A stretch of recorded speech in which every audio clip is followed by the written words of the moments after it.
Hi future doctors. Today நம்ம இதை பற்றி டிஸ்கஸ் பண்ண போகிறோம்னா அதாவது டாப் 5 மெடிக்கல் யூனிவர்சிட்டி இன் கிர்கிஸ்தானோட டாப் 5 வந்து என்ன லிஸ்ட்டு, அதாவது எந்தெந்த யூனிவர்சிட்டிஸ் வந்து லிஸ்ட்டில் இருக்குது அப்படின்னு சொல்லிட்டு நான் ஃபுல்லாக வந்து உங்களுக்கு எக்ஸ்பிளைன் பண்ண போகிறேன். ஸோ ஃபஸ்ட்டில் இருக்கிறது பார்த்தீங்கன்னா கிர்கிஸ் ஸ்டேட் மெடிக்கல் யூனிவர்சிட்டி, அதை கிக்மான்னு சொல்லுவாங்க. இதோட எஸ்டாப்ளிஷ்மெண்ட் பார்த்தீங்கன்னா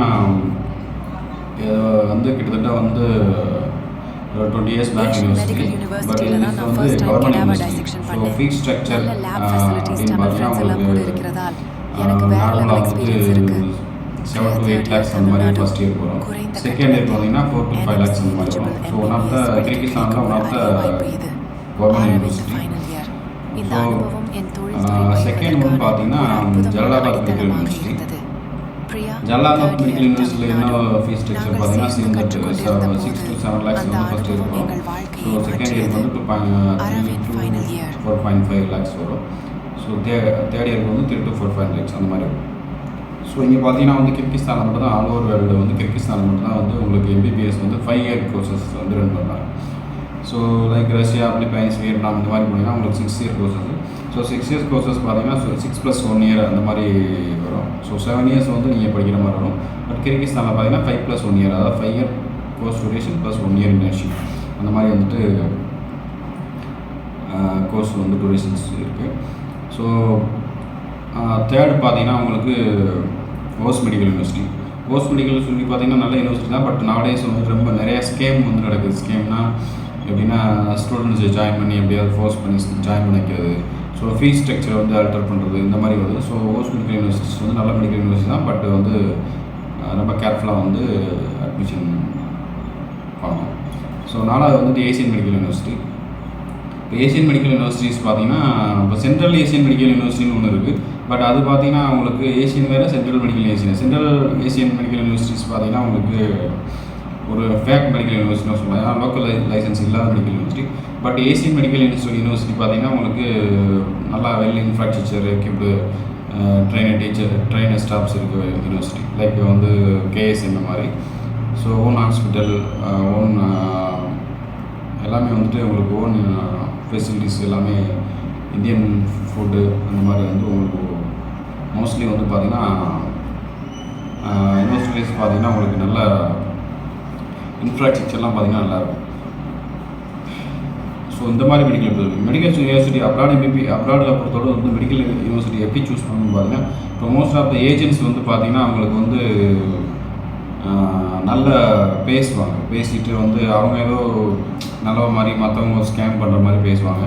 லைக் இப்போ மதுரையிலேயே பார்த்தீங்கன்னா நிறையா உங்களுக்கு அது இன்னும் கன்சல்டன்ட் இருக்காங்க. ஸோ நிறையா வந்து ஸ்கேம் பண்ணி இது பண்ணுறாங்க. ஸோ அவங்க பார்த்தீங்கன்னா நீங்கள் வந்து ஏமாந்துடாதீங்க, நாங்கள் வந்து நல்லவங்க அந்த மாதிரி பேசுவாங்க. போட் நம்பிடாதீங்க. உண்மையை நேச்சர் என்ன, ஒரு யூனிவர்சிட்டியில் ஜாயின் பண்ண போகிறோன்னா அந்த யூனிவர்சிட்டியோட நேச்சுரல் ஃபீஸ் ஸ்ட்ரக்சர் என்னன்னு ஃபஸ்ட் தெரிஞ்சுக்கோங்க. அதுக்கப்புறம் நீங்கள் வந்து அப்ளை பண்ணலாமா. ஏன்னா ஒரு ஸ்டூடெண்ட்ஸ் நிறையா பேர் வந்து ஏமாந்துருக்காங்க. எப்படின்னா எப்படி ஏமாறாங்கன்னா, இப்போ கன்சல்டன்சி மூலியமாக கன்சல்டன்சி அப்ரோச் பண்ணி அவங்க அட்மிஷன் வந்து பண்ணிடுறாங்க. பட் ஆனால் அங்கே போன பிறகு தான் உண்மையான ஃபீஸ் ஸ்ட்ரக்சர் அப்படின்றது உங்களுக்கு அங்கே போன பிறகு தான் தெரியுது. ஸோ அங்கே உள்ள கிளைமேட்டு, அங்கே உள்ள அந்த யூனிவர்சிட்டி சுச்சுவேஷன்ஸ் எப்படி இருக்குது, ஃபீஸ் வந்து அதிகமாக தான். ஏன்னா இவங்க வந்து கம்மியாக இருக்குதுன்னு சொல்லிட்டு ஏஜென்சி என்ன பண்ணுவாங்கன்னா, கம்மியான மெடிக்கல் யூனிவர்சிட்டி வருஷத்துக்கே பார்த்தீங்கன்னா 2 lakhs தான் வரும். 2 lakhs வரும். ஒரு சில பேர்லாம் இருக்காங்க 1.5 lakhs தான் வந்து ஒரு வருஷத்துக்கே வரும். அதை நம்பாதீங்க, அதெல்லாம் வந்து போய் சொல்கிறது. பட் மேக்ஸிமம் பார்த்தீங்கன்னா யூனிவர்சிட்டி ஃபீஸ் வந்து 2.5 to 3 lakhs வரைக்கும் வந்து இருக்குது. 3 lakhs அப்புறம் வந்து மெஸ் ஃபீஸ் தனியாக கட்டணும். ஸோ 4 lakhs 4.5 lakhs வந்து ஒரு வருஷத்துக்கு. ஸோ நீங்கள் பார்த்தீங்கன்னா உங்களுக்கு 1.5ன்னு சொல்லிட்டு இது பண்ணி அந்த யூனிவர்சிட்டி இப்போ வந்து உடனே ஒரு யூனிவர்சிட்டி லிஸ்ட்டை வச்சு சும்மா ஏதாவது ஒரு லிஸ்ட் இது பண்ணுறது, இங்கே ஃபீஸ் கம்மி, இங்கே நல்லாயிருக்கும் அந்த மாதிரி. ஏன்னா அந்த மாதிரி நம்பாதீங்க. இப்போ மோஸ்ட் ஆஃப் தான் பார்த்தீங்கன்னா ஏஜென்சி தான் வந்துட்டு அங்கேயும் ஆஃபீஸ் போட்டு உட்காந்துருப்பாங்க. அவங்கள டெஃபினட்டாக நம்பாதீங்க. உங்களுக்கு ஏதாவது அட்மிஷன் போடணும் அப்படின்னு பார்த்தீங்கன்னா டேரெக்டாக வந்து நீங்கள் ஜாயின் பண்ண பாருங்கள். ஸோ டேரெக்டாக வந்து நீங்கள் ஜாயின் பண்ணுறதுனால தான் உங்களுக்கு மணி சேவ் பண்ண முடியும். ஏன்னா கிட்டத்தட்ட வந்து இப்போது நானாக பார்த்தீங்கன்னா 2 lakhs 3 lakhs கன்சல்டன்சி கொடுத்து ஏமாந்து போயிட்டு இப்போ படிச்சுட்டு இருக்க ஸ்டூடெண்ட்ஸ் தான். ஸோ அந்த மாதிரி நீங்கள் இது பண்ணீங்க அப்படின்னா கன்ஃபார்மாக வந்து ஏஜென்சி வந்து பார்த்தீங்கன்னா இப்போ உள்ள ஏஜென்ட்லாம் பெரிய பேசுகிறதுக்கே ட்ரைனிங் எடுத்துருப்பாங்க போல, அந்த மாதிரி பேசுகிறாங்க. ஸோ கொஞ்சம் கேர்ஃபுல்லாக மூவ் பண்ணுங்கள். ஸோ அவ்வளோ சீக்கிரமாக வந்து ஏஜென்சிக்கிட்ட போய் நம்பி வந்து இது பண்ணிடாதீங்க. எந்த ஃபீஸ் சரி, ப்ராசஸிங் ஃபீஸ் அதாவது ஒரு 1 lakh மேலே எவன் கேட்டாலும் வந்து ப்ராசஸிங் ஃபீஸ் கொடுக்காதீங்க. ஸோ அதான் வந்துட்டு என்னோட சஜஷன். 1 lakh மேலே எவன் கேட்குறானோ அவன் வந்து ஃப்ராடுன்னு அர்த்தம். ஸோ உங்களுக்கு உண்மையான ஃபீஸ் ஸ்ட்ரக்சர் எதுவுமே தெரியாது.